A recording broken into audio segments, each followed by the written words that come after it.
Ugwumba.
Chief Dr. Silvano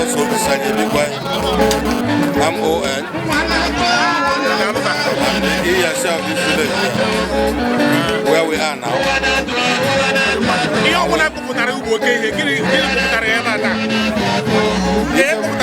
If I put a line or young one night, I didn't hear that. That's Chukwuedo. Chukwuedo. Chukwuedo is a successful lawyer based in in London. And the mother is related to me, Chukwuedo, though she's late now. So we are here for the burial of the husband. That's the father of Chukwuedo.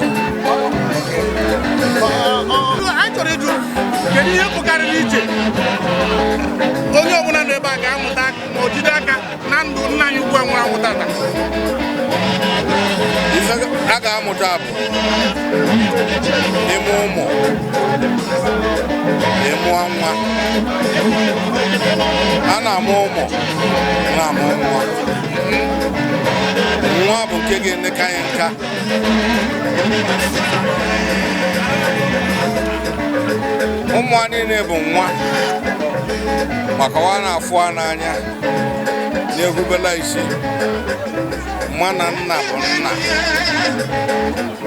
onwe ụmụaka ga-amụ ọmama na nne bụ nne na nna bụ nna ọmama afụ nne na nna ji wee ta mwawa zụawa wagba isi akpọpụ fa ka anyị ike aja awa osisi ife a ga-amụta tata bụ ebele ụmụsị ụmụ ka ụmụ ebulu nwa na nke ụmụ nwekwaziri ezigbo ọyị anyị sị na ọyị bụ ka ego onye nwe mmadụ ka ego ife ọka nọ n'ebe a taa ma ndị obodo ma ndị anịma ma ndị politishan ma ndị politikal na ndị kwa ya na fa ya bụ lọya onye ọbụla nọ hịa nwa si Lagos gbarata anya ka ọ na-afọ m famili n'anya nna fa bụ ezigbo mmadụ ọ dị achọ okwu ụmụ ha esorokwazi okwu ha rụkwazi ezigbo ụmụ ife onye ọbụla ga-amụta taa tata lele n'ime ụmụ ka ụmụ neka anyị nka ụbọchị ị ga-anwụ gawa nye ya ọfụma.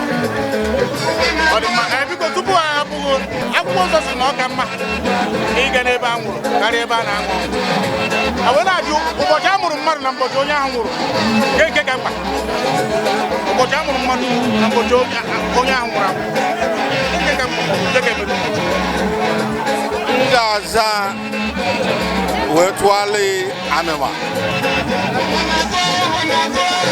ụbọchị amụ nwa na-ebe akwa anyị bụ ndị dọkịta na-asị n'ọka ikuku baa n'ahụ na ngụ ka o wee kubu ume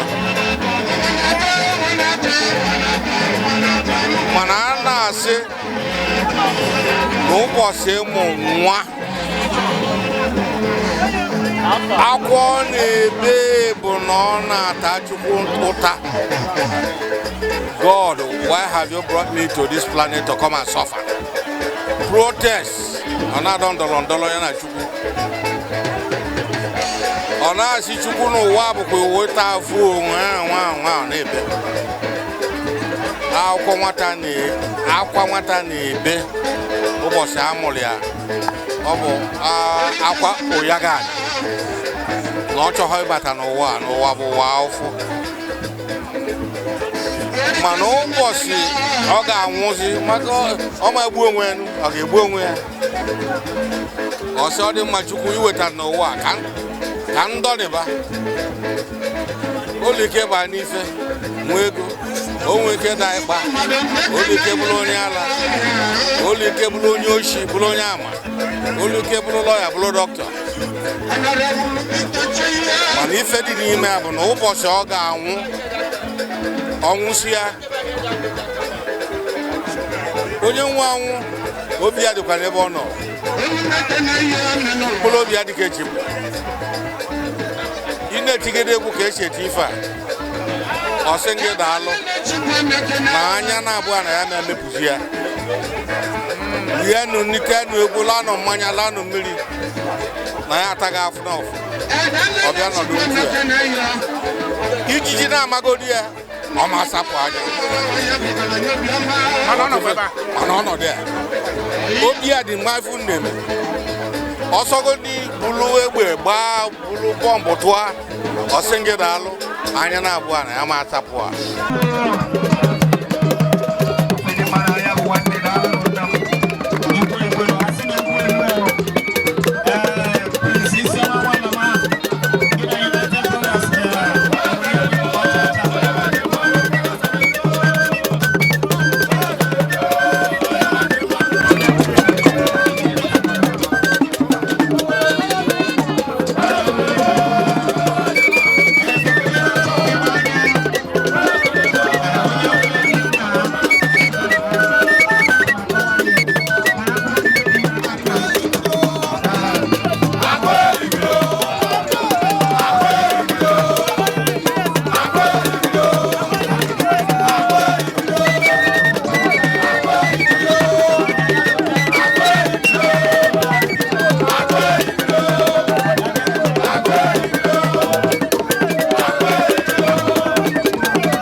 Ugwumba.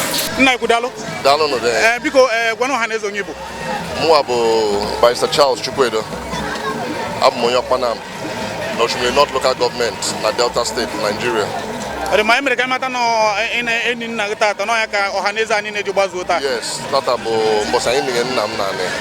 Nna m nwụrụ mbọsị 18 September 2019. So tata ka anyị na-eme the burial ceremony. So tata ka anyị nye naanị. Messi the burial, so that can the mother be an event. This one we rejoice. Your back alaka, So his own is more of a celebration of life. The man I say happen well Rotana. Because can guys see Ugwumba we boy Jaka Nandun Nagasina here we had Naman Chief Nandunam Namboye and it's in the Wata Malife Nam get it all 4 a.m. Okay, we past 6:30. 7 days a week, God miss a very simple man, very unassuming, and a loving man.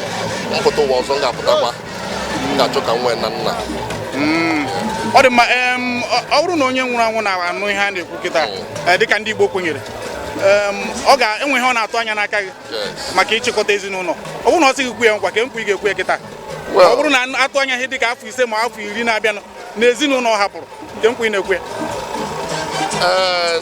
well akwụkwọ apụlụ m ya bụ akwụkwọ bụ agba ekpere na-ekpe bụ ka Chukwu nye m dị awụsi ike nye m ego awụ dị mma then ka nwee ike wee chịkọba ụmụ nwanne m so ama na ya bọlụ na o si ike mana o nwefesi ike n'aka Chukwu ga-emeri me na onye na-ekwe nkwa na udo ga-adị n'ezinụlọ ọ pụrụ ngwa biko kene ọha na eze ndị hapụrụ ihe niile maka ya ma ụfọdụ si Lagos ụfọdụ si Abuja na ebe niile ka mbọsị tata si dị ma ndị si obodo oyibo ndị si America ma ndị si London ma ndị si Canada ma ndị si Lagos ma ndị si Ibadan so ụlọ amaka ka Nigeria si dị ụzọ si dị efe na-emesi n'ụzọ so onye ọbụla hapụ bee gbagide ya dị ọ bụ ife ọsịsọ all love so ana m asị Chukwunna dịwe bịa n'ebe ga-edukwa eziwe ga-edukwa ma ga-edukwa eziwe n'udo.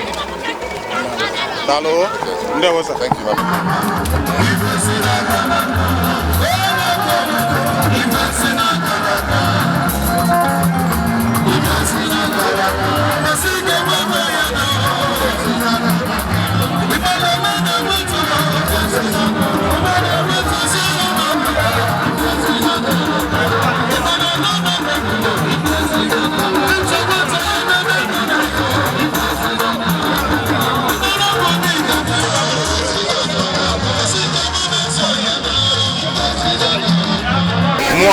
Right Honorable Victor Ochei, former speaker in the Delta.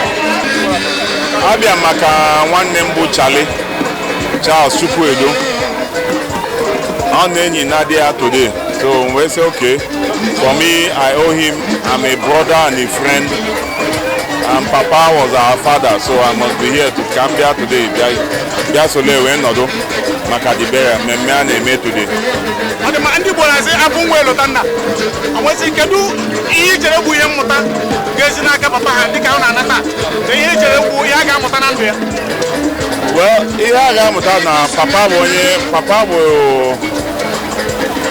onye na-eme nwayọọ dịka Charlie and so ife ya agwafa ife papa gwalụ m bụ mụ jido Charlie ka nwanne m and guide him. And that's what I can to ensure that Papa was a peaceful man. Oh, Onyudo.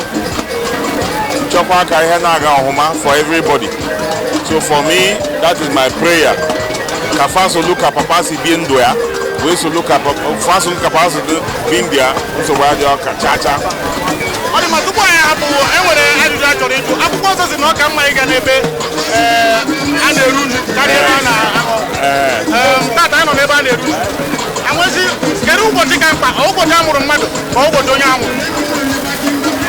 Well, for me,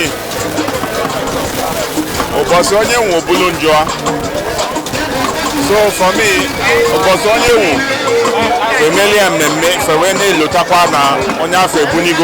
for me, I think that's okay.